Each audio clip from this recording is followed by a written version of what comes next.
Today's clip will be another tech review of a product I think you're going to find pretty cool. It's an outdoor weatherproof LED motion activated security light from a company called Sansi. Now on the channel I get a chance to review a lot of high-tech gear, and I'm always on the lookout for things that are going to make my life a little bit easier. Maybe make things a little bit safer, a little more fun, save me a little bit of money. And when I find a product, I spend a lot of time using it myself, and if it's something that I definitely want to spend my hard-earned money on, I do a clip like this to explain to you guys why I found some value in it, in case you're in the market for a similar product. Now this guy ticks all those boxes. It's built by a company who's been around for a long time. It's got a lot of high-tech features built into it that separate it from others in the market, and I'm going to spend time talking about all that. But I want to start off with sort of explaining the technology behind it.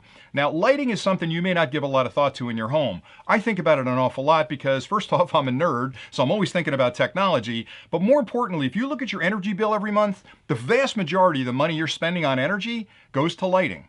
And it doesn't go to lighting necessarily that's left on and people forgot about. It just goes to lighting that you're using every day. And the technology behind how you light a room has changed dramatically over the last 15 years. And maybe you've tried a couple of solutions out there. So let's take a look at the history of lighting really briefly.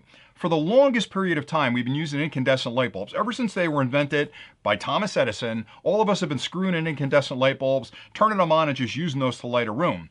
That's a horribly inefficient method for lighting a room. An incandescent light bulb is really nothing more than a piece of specialized fabric that's lit by short-circuiting the voltage that's going into that outlet. So essentially what you're doing is heating up that short circuit enough to generate light. It's actually white hot inside that bulb. Horrible way to light your home, and you're wasting a lot of energy using those incandescent bulbs. Now, if you've experimented with other technologies for a while, fluorescent lights were out for a while, and again, as new tech comes out, I try it in the home, so I had a ton of fluorescent light bulbs that I ran around the house changing all my light bulbs to fluorescents.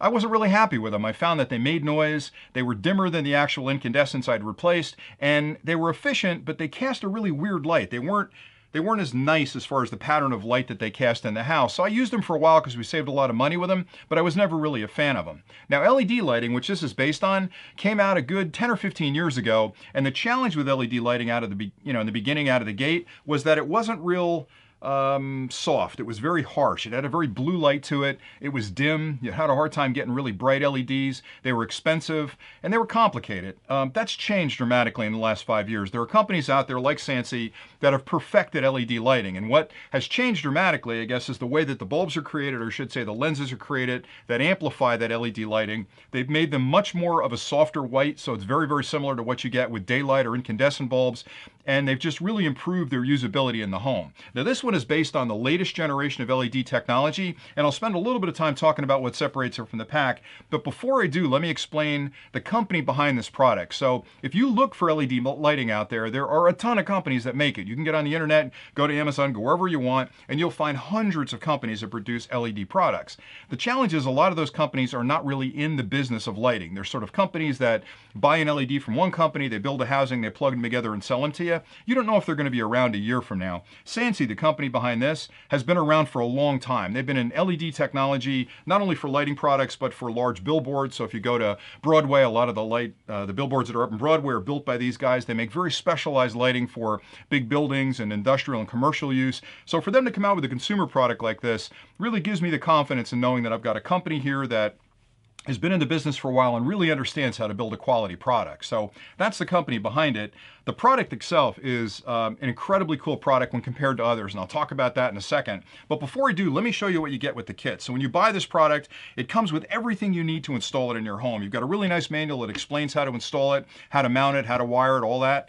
You've got a nice rubber mounting ring, so when you bolt this thing up to a standard like 4-inch or round wall box on the outside of your home, you'll use this in between the back of this and that box to insulate it even further to keep all the water from getting inside that box. They include a new set of wire nuts. That's pretty nice, even though you can use the ones that were there before if you're replacing a light. Having a new set of them really makes it easy. A couple of screws to hold this bracket on. This bracket fits across that round box or that 4-inch box you're going to mount it to, and then once you've mounted it, you take this screw, put it through the center of that, and bolt it onto this. Now there's one extra piece here. I'm laughing a little bit because it took me a while to figure out what this is for. Now, I'm not sure they talk about it in the manual. I'll have to go back and review it, but it looks like a little white cup, and I'm like, well, that's kind of cute, but what's that for? Is it just something extra in the box? Well, it turns out that they've thought through you mounting this on your wall, and once you put the screw through here, this little white piece fits in that hole to completely waterproof that screw tip. Now, you'd think to yourself, why do I care about that?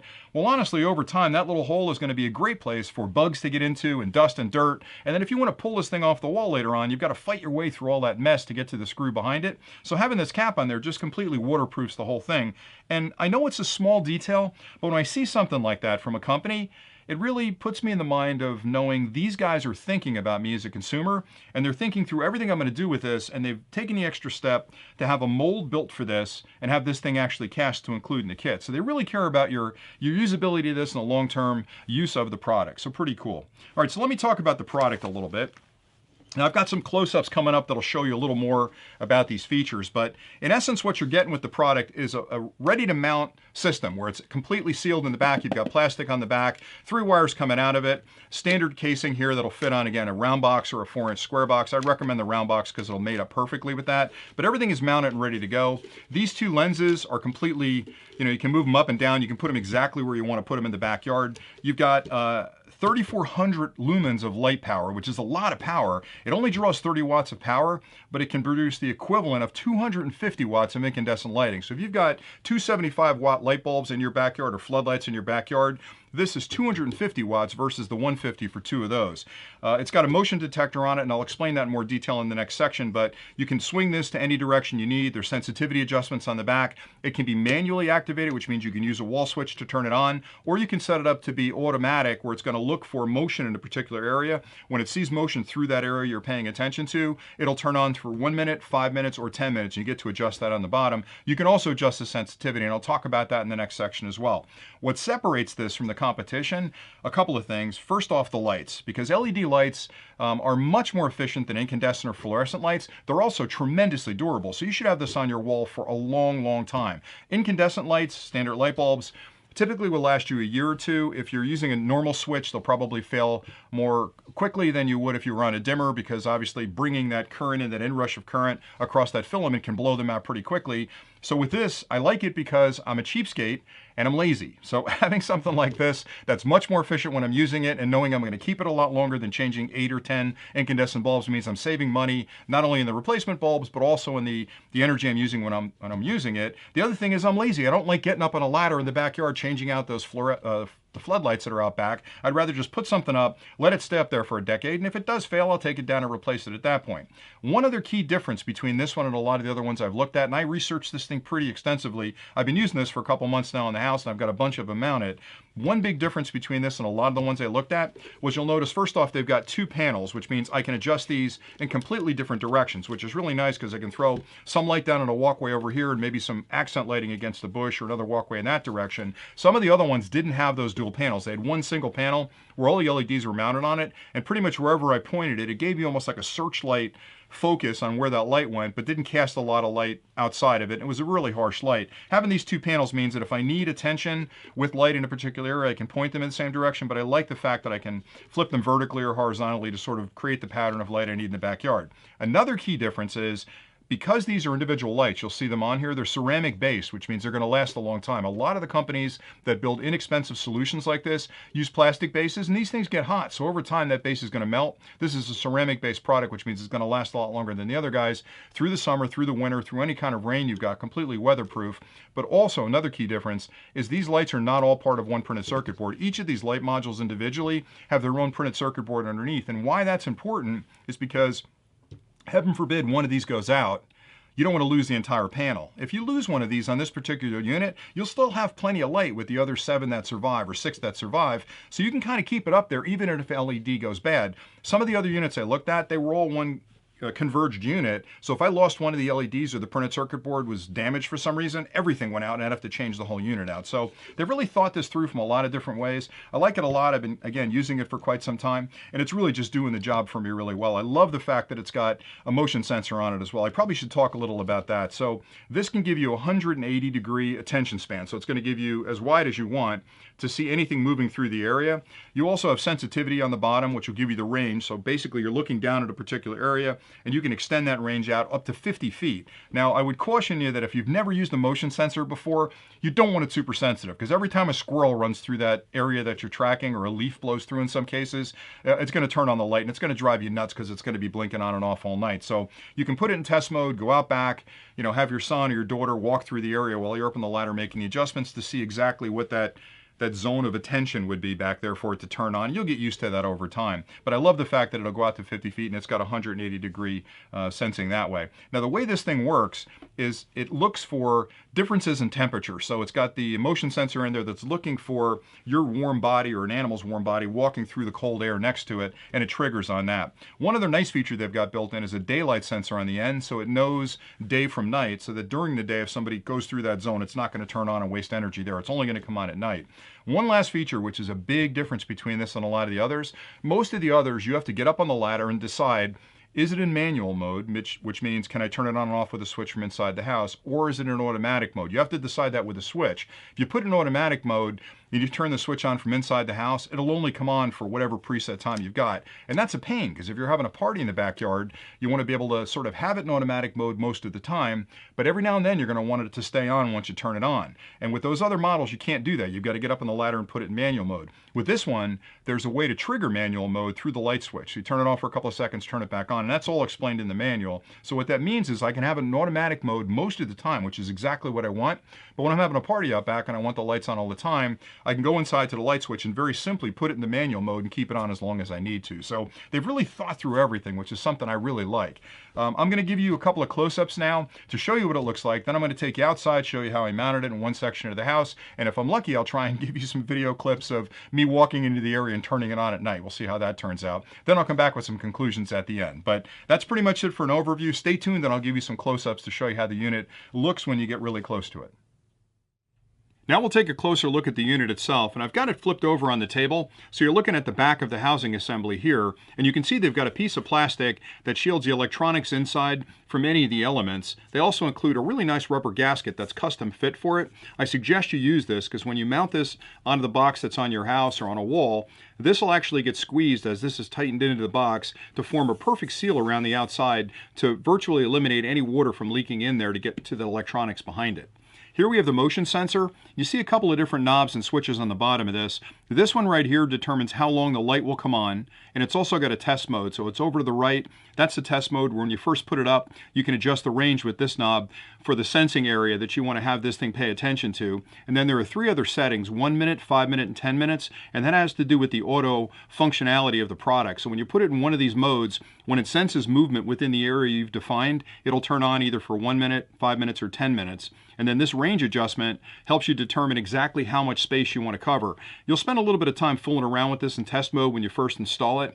And the challenge is if you make it too wide an area, anything that walks through that area is going to constantly be turning the light on. So you'll want to kind of zero that in to just a specific area you want to pay attention to in your backyard or wherever you happen to mount this thing. Then the last thing on the far end over here is a daylight sensor. What that does is essentially detect daylight so that this doesn't turn on during the day and waste electricity. So at night, this will know that it's nighttime. If you have it in automatic mode, it'll react to whatever it sees coming through the area you've got the motion detector paying attention to. And you can also move it into manual mode as well and turn it on from inside the house. 3 wires off the back, very straightforward. And again, I'll caution you once more that if you're not good with electronics and maybe you're a little bit unsure of how to connect these, definitely get an electrician, because remember, you're going to be on top of a ladder in most cases mounting this thing, and the last thing you want to do is get zapped by one of these wires and be airborne. But if you're going to install it yourself, it's pretty straightforward.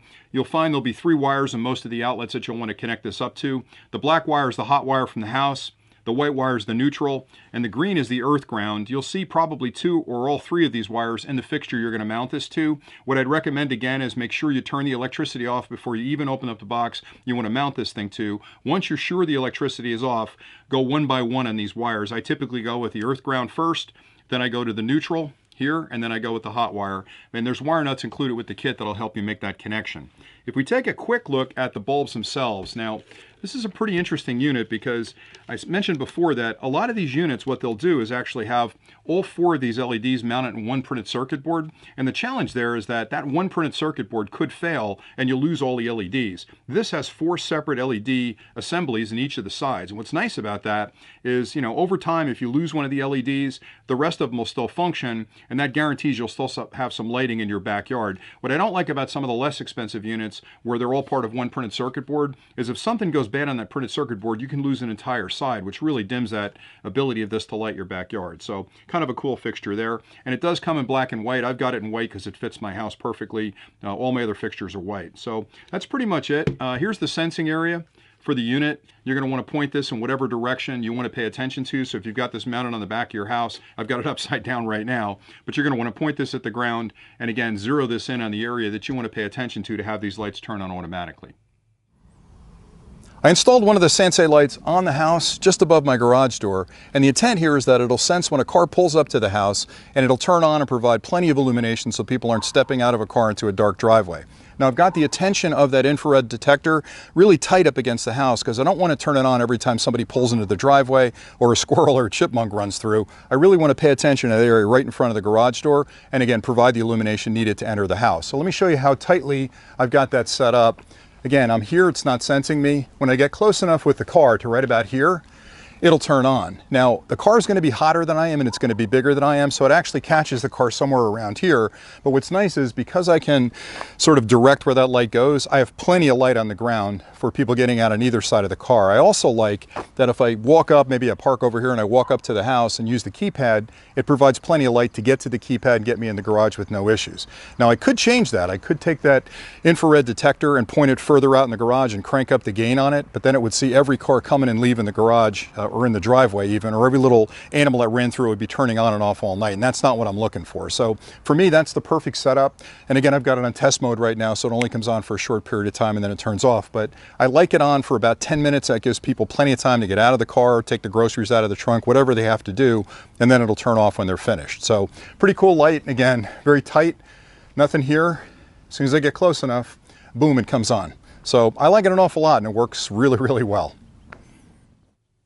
That's all I have for today, so thanks an awful lot for watching, and hopefully you found this clip helpful. If you have questions about anything I've covered today, please drop them in the comments below, and I promise to get back to you as quickly as I can. I also have a link below to this particular Sensei fixture in case you want to add a little exterior lighting to your home. If you are in the market for any kind of LED lighting, these guys are monsters in the space, and they build a ton of different products, so definitely give the company a look. I've used a bunch of the products, and I like them an awful lot. If you haven't subscribed to the channel yet, please consider hitting that subscribe button down in the corner there. I have a ton more clips coming on a wide range of high-tech products, and I'd hate for you to miss something. This way you'll be notified when we post our next clip. So that's pretty much it for today. Thanks again, and until next time, happy flying.